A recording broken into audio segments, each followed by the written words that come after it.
Everyone, welcome to টুকিটাকি রান্নাবাটি। আজ আমি যেটা রান্না করব সেটা হয়তো সবাই খেতে পছন্দ করেন না, তবে খুবই উপকারী, বিশেষ করে চোখের জন্য। এতক্ষণে নিশ্চয়ই আপনারা বুঝতে পেরেছেন আমি কিসের কথা বলছি। হ্যাঁ, গেরি গুগলি পোস্ত। দেখে খারাপ লাগলেও ভালো করে রান্না করলে খেতে কিন্তু মাংসের মতোই লাগে।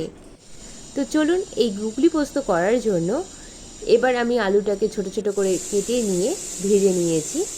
ওর মধ্যেই আমি পেঁয়াজ কুচোটা দিয়ে দিলাম।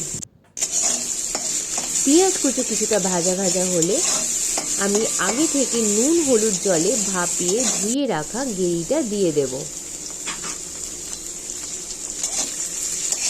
সমস্তটা ভালো করে ভেজে নিয়ে আগে থেকে বেটে রাখা কাঁচা লঙ্কা পোস্তর মিশ্রণটা আমি এবার ঢেলে দেব।